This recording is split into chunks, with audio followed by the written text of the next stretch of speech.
కాసేపట్లో తెలంగాణ అసెంబ్లీ ప్రారంభం కానుంది. పలు ప్రభుత్వ బిల్లులు బడ్జెట్ పై చర్చించనున్నారు. రేపటితో అసెంబ్లీ సమావేశాలు ముగియనున్నాయి. మరోవైపు సభలో కాంగ్రెస్ బీఆర్ఎస్ మధ్య మాటల యుద్ధం నడుస్తోంది.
కాసేపట్లో తెలంగాణ అసెంబ్లీ ప్రారంభం కానుంది. పలు ప్రభుత్వ బిల్లులు బడ్జెట్ పై చర్చించబోతున్నారు.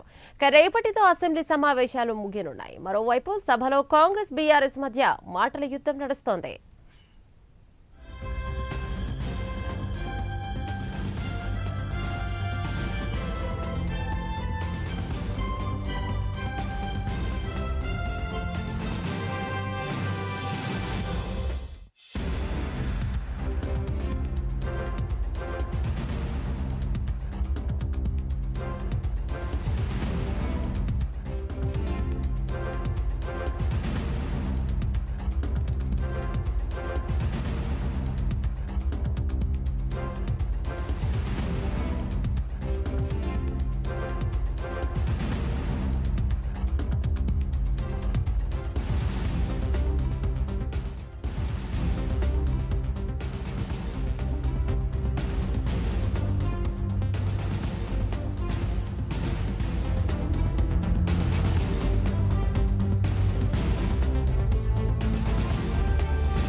కాసేపట్లో తెలంగాణ అసెంబ్లీ ప్రారంభం కానుంది. పలు ప్రభుత్వ బిల్లులు బడ్జెట్ పై చర్చించనున్నారు. రేపటితో అసెంబ్లీ సమావేశాలు ముగియనున్నాయి.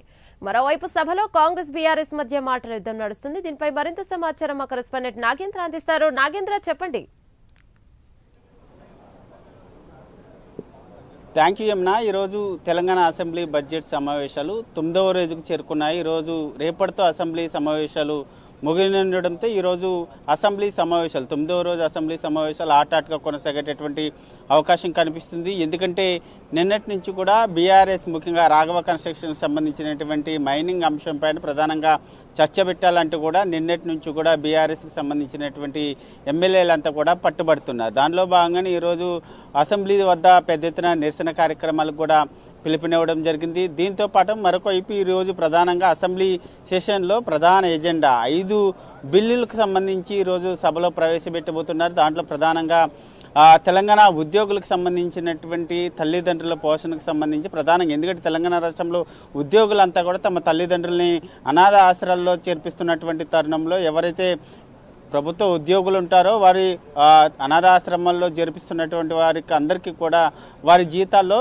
10 నుంచి 15% వరకు కూడా జీతం కట్ చేసే విధంగా ఈరోజు ప్రత్యేకంగా అసెంబ్లీలో బిల్లు ప్రవేశపెట్టబోతున్నారు. దీంతోపాటు మరొకవైపు పంచాయతీరాజ్ సవరణ 3వ సవరణ బిల్లుకు సంబంధించి కూడా ప్రవేశపెట్టబోతుంది. దీంతోపాటు మరొకవైపు తెలంగాణ విలువల ఆధారిత పన్నుకు సంబంధించినటువంటి సవరణ బిల్లును కూడా ఈరోజు ప్రవేశపెట్టబోతున్నారు. దాంతోపాటు మరొకవైపు తెలంగాణ విద్వేషపూరితమైన అదేవిధంగా మరి ద్వేషపూరితమైనటువంటి నేరాలకు సంబంధించినటువంటి బిల్లును కూడా ఈరోజు సవరించి దాన్ని కూడా నివారించాలి అనేటటువంటి అనేటటువంటి లక్ష్యంగా ఈ బిల్లును కూడా ప్రవేశపెట్టబోతున్నారు. దీంతో పాటు మరొక వైపు గిగ్ వర్కర్లకు సంబంధించినటువంటి రిజిస్ట్రేషన్ కానీ, అదేవిధంగా సామాజిక భద్రతకు సంబంధించినటువంటి సంక్షేమ బిల్లును కూడా సభలో ప్రవేశపెట్టబోతున్నారు. దీంతో పాటు ఈరోజు ప్రధానంగా చాలా కీలకమైనటువంటి పద్ధతులపైన ఈరోజు చర్చ జరగబోతుంది. దాంట్లో ప్రధానంగా దేవాదాయ శాఖ కానీ, అదేవిధంగా వైద్య ఆరోగ్య శాఖకు సంబంధించినటువంటి అంశాలపైన ప్రధానంగా కీలకంగా చర్చించేటటువంటి అవకాశం ఉంది. దీంతో పాటు మరొక వైపు పాఠశాల విద్య, అదేవిధంగా ఉన్నత విద్యతో పాటు సాంకేతిక విద్యతో పాటు నీటిపారుదల శాఖ, అదేవిధంగా పౌర సరఫరాల శాఖకు సంబంధించినటువంటి అంశాలపైన ఈరోజు ఈ పద్ధతులపైన ప్రధానంగా చర్చించబోతున్నారు. దీంతో పాటు మరొక వైపు బీజేపీ పార్టీకి సంబంధించి ఈరోజు వాయిదా తీర్మానాన్ని, ముఖ్యంగా అసెంబ్లీ బడ్జెట్ సమావేశాలు ప్రారంభమైనటువంటి రోజు గవర్నర్ ప్రసంగం అనంతరం వందే మాత్రం ఆలాపన సమయంలో ఎంఐఎంకి సంబంధించినటువంటి సభ్యులంతా కూడా ఆ సమయంలో దాన్ని బహిష్కరించి బయటికి వెళ్ళిపోవడాన్ని, పూర్తిగా ఇది రాజ్యాంగ విరుద్ధం అంటూ కూడా బీజేపీ నేతల ముందు నుంచి కూడా పట్టుబడుతున్నారు. దీనిపైన పెద్ద ఎత్తున మండిపడుతున్నటువంటి పరిస్థితి ఉంది. ముఖ్యంగా ఆ సభ్యులపైన ప్రధానంగా చర్యలు తీసుకోవాలంటూ కూడా ముందు నుంచి సభలో డిమాండ్ చేస్తున్నారు. దీనికి సంబంధించినటువంటి అంశం పైన ఈరోజు సభలో చర్చ పెట్టాలంటూ కూడా వాయిదా తీర్మానం ఇవ్వడం జరిగింది. దీనిపైన చాలా పట్టుబట్టేటటువంటి అవకాశం కనిపిస్తుంది. ఎందుకంటే ఒకవైపు ఇండియాలో ఉంటూ వందే మాత్రంకి సంబంధించినటువంటి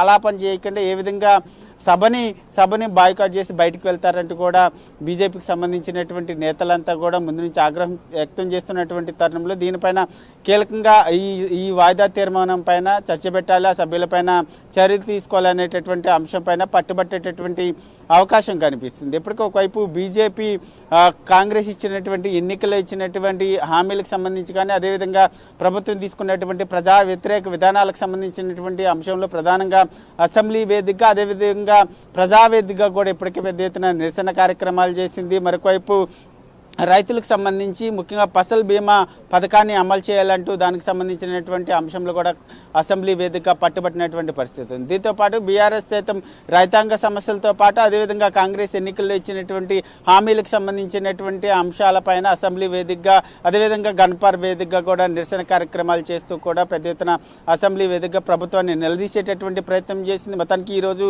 9వ రోజు అసెంబ్లీ బడ్జెట్ సమావేశంలో 5 కీలకమైనటువంటి బిల్లులను ప్రవేశపెట్టడంతో పాటు, అదేవిధంగా పద్ధతులకు సంబంధించి కొన్ని కీలకమైనటువంటి శాఖలపైన సభ్యులందరూ కూడా చర్చించబోతున్నారని చెప్పాలి. Yamuna, thank you Nagendra.